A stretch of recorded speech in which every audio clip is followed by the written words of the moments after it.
Right, so the plan is to make this the lightest Ostro in the world.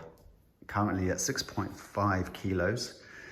I am aiming for 6.3 as my next step, which means that these are coming off, and also soon this will be coming off and being replaced with a Darimo. Okay, so here's the prize fighters weigh-in. In the left corner we have Shimano's 9100 DuraAce aluminium construction with its little bits and bobs like that. 642 versus Rotor Aldu carbon construction, the flyweight.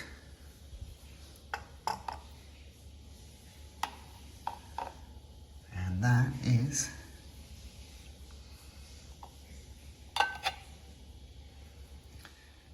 $536, so 106 grams lighter. So how is this rotor crank so light? Well, it's basically a four-piece construction. You have the axle, the chain rings, and the two cranks. The chain rings you just slide onto the end of the axle, then the crank just bolts onto the end of that and squeezes them all together. And as you can see, the chain rings are just one piece, so you eliminate the need for any bolts or potential creaking or anything in the join between the two chain rings. And to be honest, it makes a lot of sense, I think, to do it like that, because, you know, how often do you really change your chain rings individually? I mean, once you've made your choice, these are 52-36, which is what I like to use, then I'm not really going to be chucking a 34 on there anytime soon. And, you know, I could still buy a 50-34 and put it on if I wanted to. We just change both at the same time, so it's not that onerous really. And the cranks, yeah, obviously full carbon construction with alu inserts for the pedals and the bolts, and just a nice thin wall axle, BB30, and there we go. So basically just a clever design that utilizes carbon, which is something that Shimano should probably have thought about doing quite a long time ago. Okay, this is the nerdy part of the video, so feel free to fast forward if you're not of that disposition. I am, unfortunately. I often thought that the DuraAce cranks were actually quite chunky and rectangular section, and didn't make any concession to aero whatsoever, which is okay, it's not a crime. But when you realize that frame manufacturers are skimming microns off of different places and claiming to be a lot faster because of it, and aero handlebars and aero shoes and aero socks and all the rest of it, you would think they might actually think about the cranks, which are two quite big objects that stick into the wing. So I measured the thicknesses of them all, of the two, and you can see that the rotor is actually quite a lot slimmer than the DuraAce. Now they both have quite a similar section, so we can assume that the CD, the drag factor of both is pretty much the same, but the surface area is quite different. And in fact, the DuraAce is 12% more than the Rotor. So what does that actually mean? What does that translate to? We plug those areas into the drag power calculation formula that we see there. We get a difference of 0.11 of a watt per side, which is disappointingly low, actually. I must admit, I was hoping for something a little bit bigger than that. Yeah, so it's minor. We don't have to worry about it too much. But if you could improve the CD, the drag factor here, which we're just assuming is 0.3 for both of them, it's just a standard constant figures, doesn't change the result really. If that was to be lower, if you can make it 0.2 or 0.1 for your cranksets, which you could by making them a kind of elliptical shape, then you would get further improvements. So something to think about. Look at that. It could be like Wales or Scotland or something, except it's warm and sunny. I think there's sheep over there. You can hear the tinkling of their little bells. Right, so here is the Rotor Aldu carbon crankset mounted, and I think it looks pretty good actually. Kind of matches the bike quite well. And in fact, if you look at it from this angle, you can see that it's nice and sharp. There's no real spider as such. So in fact, when I was doing the drag calculations, it was actually more rarer than I thought in the Shimano, because the Shimano does have a bit of thickness on the chainring, so it's a little bit better in that respect. So I'll just stop here for a second because it's such a lovely spot. And you know, people talk about stiffness of cranks and they say, oh, is your crank nice and stiff?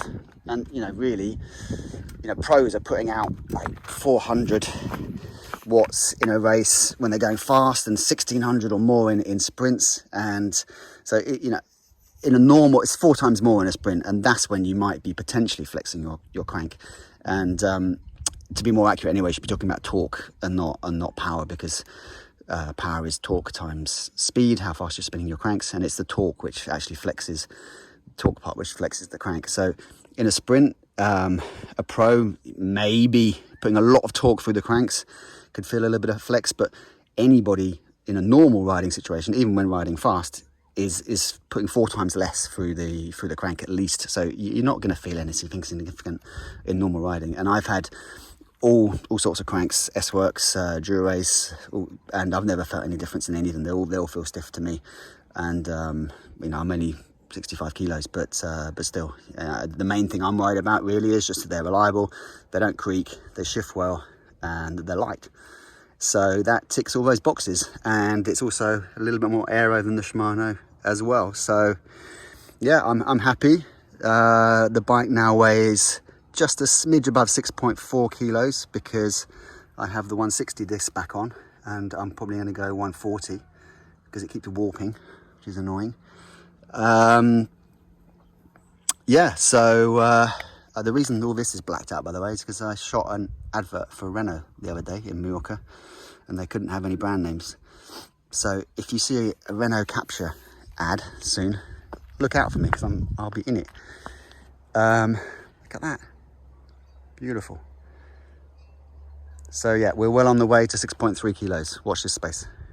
One last thing I forgot to say was that I'm always a bit surprised that Shimano haven't developed some carbon cranks of their own, because they've had lots of problems with the Ultegra and DuraAce cranks cracking at the spider to crank interface. There's lots of examples of that, and I've seen a couple firsthand myself. So clearly the aluminium cranks have some downsides as well. So maybe we'll see some carbon cranks with the new DuraAce 9200 coming out. And the very, very last thing is that a good friend of mine is opening his cycle cafe today in Mallorca, in the centre of the old town of Palma. And I just thought I'd show you it quickly because it's quite cool. And he's a great guy, French. He can wheelie up an entire coal.